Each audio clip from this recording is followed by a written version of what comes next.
Alright. Moving forward on our mausoleum adventure, and I say it that way because I don't know if this is a new part or if it's going to be part of another one. I don't really know at this point. Like I said, it's hard to tell anymore with this place. And that's not really a bad thing, though, thankfully. You can see this really amazing looking mausoleum here, and then I'm not sure what this is. It looks like it used to be a mausoleum, and I've never seen anything like that before, so let's see if we can figure out what exactly is going on here. Alright, sorry about the jump there. I had a dead battery and a full memory card all at once, pretty much.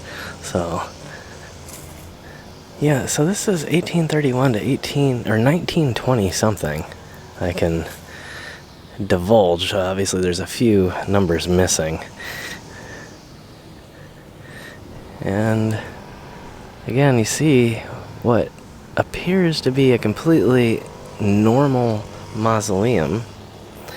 And if you walk through it, as you can already tell, I mean, there's no hiding it. We're still outside. But here's the thing, I don't think that's the way this always was.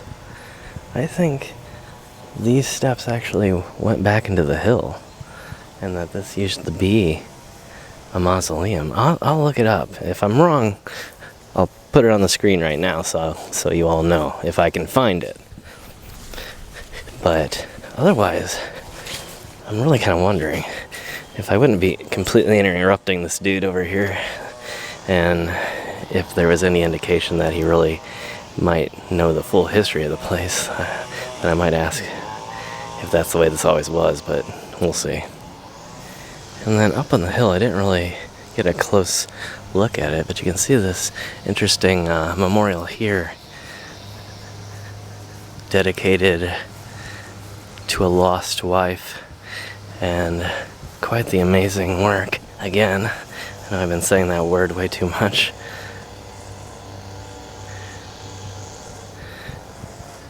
Absolutely wonderful artwork though here.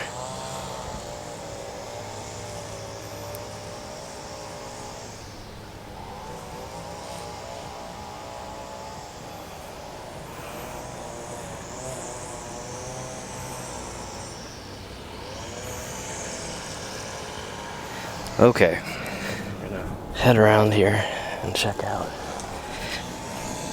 the front side of this mausoleum. That's a really interesting entryway there. A series of arches and pillars. Unfortunately, also sealed up tight, as you can tell. We'll go ahead and walk up and get a closer look, though. It is actually, it looks like a stone door. Ooh, that's interesting. Let's see, way down in there.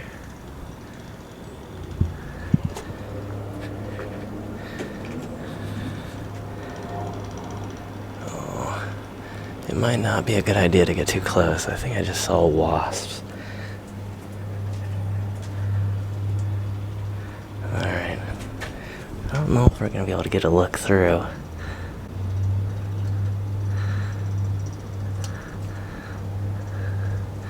Yeah, it doesn't look like it. But really interesting. There's a few wasp nests up there, but a little mud wasp, but I don't think it's being used actively here.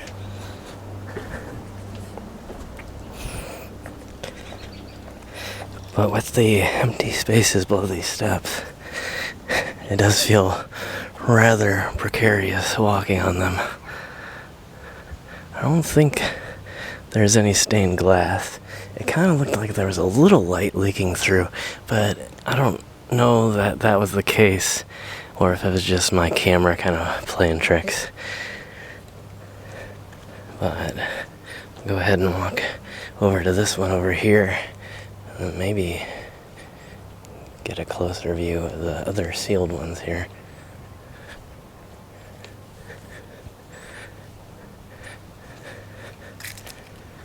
Maybe I will just run over there and ask that person. I doubt they'll know, but they might, you know. You never know what people are privy to when they work at places like this. They may know the history, they may not. Wow, it's really elaborate. And the door, I don't know how well you can tell, but this is the most massive door I think I've ever seen in a mausoleum. And it is open. Well, not the door, but open enough to see inside.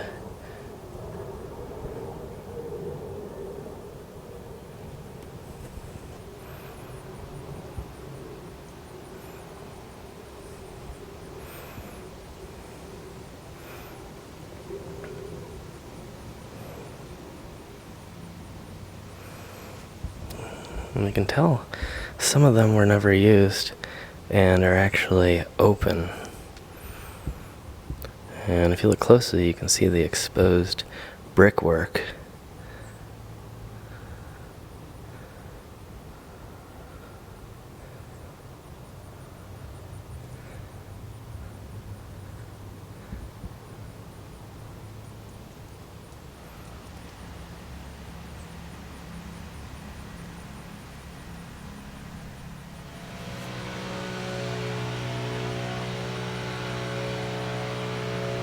Alright, I'm gonna walk up and around, see if we can see anything else. I don't really think we're gonna see much, although you can see some exposed brickwork again here.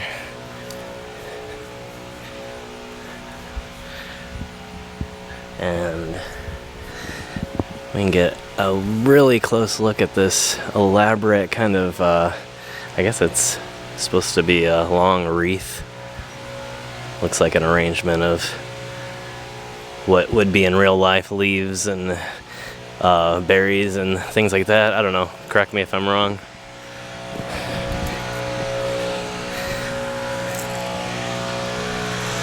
Wow. A lot of detail on this.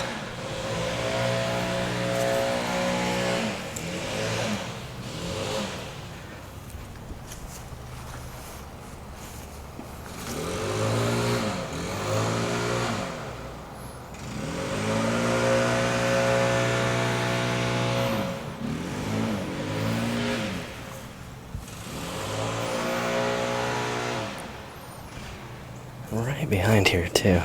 I always find these right around. I guess it's not really a memorial. It's just a plaque. I always find small things hidden around gigantic mausoleums.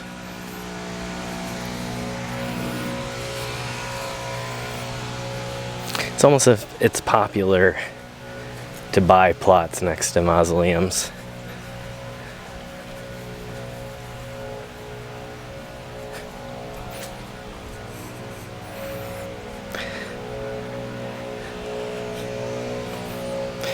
So we'll get a quick look at these. Obviously, there's no real way to see inside that I can tell.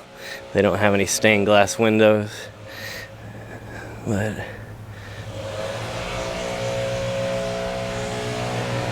if I happen to accidentally run into this guy, maybe I can, or a person, I don't even know who they are.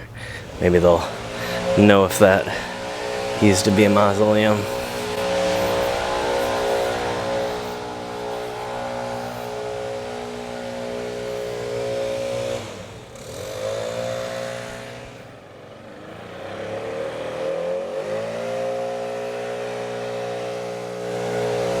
We'll go look at that quick too.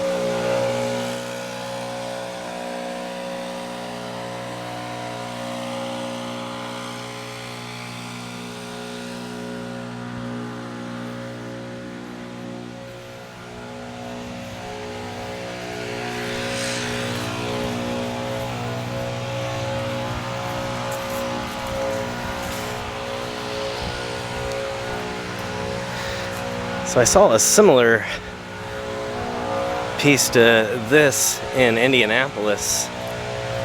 I don't know why I can't remember the name now, but it's a famous poet that's buried in Crown Hill.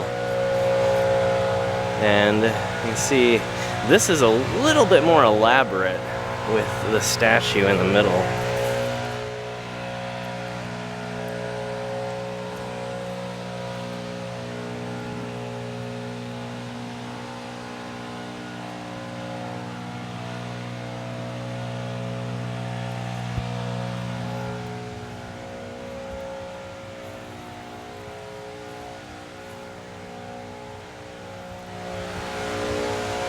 Is huge, and the ceiling on the inside too. Okay, so I want to be careful about walking up because that's actually the crypt right there.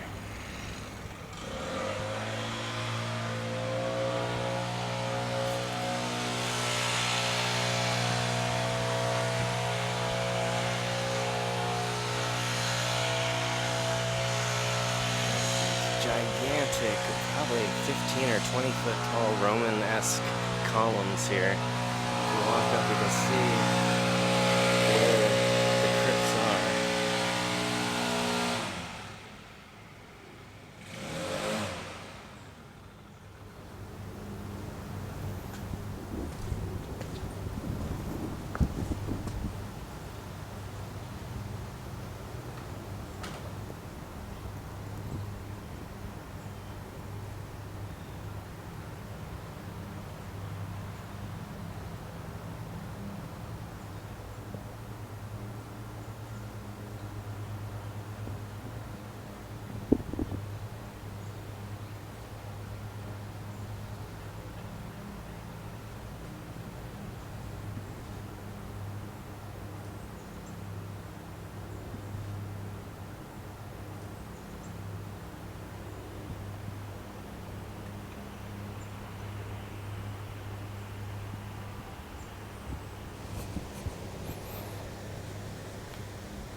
It's like a ton of chipmunks under there.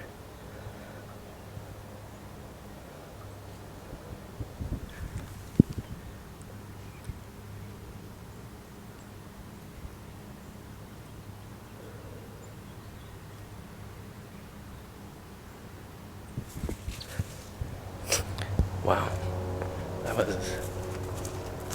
one of the most elaborate installations I've ever seen. Again, this place is just amazing.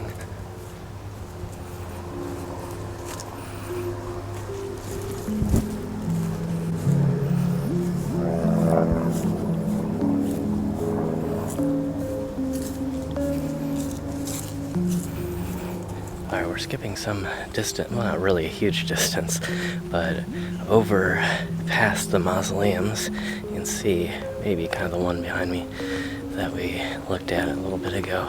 I found this really odd, and if any of you has an explanation for this, let me know, because I cannot think of one for the life of me, because I've looked at the walls on a few different parts of this cemetery, and this is the only one like this. Now, we walk up, you might notice something a little unusual.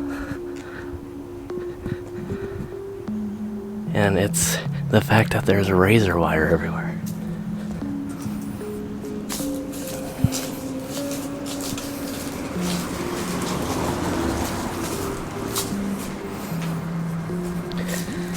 But here's the problem. If we were to go on the other side of that wall, it's literally just another cemetery. A huge one, in fact. Not quite as big as Cave Hill, but it's very large. And I don't know what in the world we're protecting here by having razor wire on literally the only side of the wall that isn't touching a residential neighborhood. Ideas? Let me know.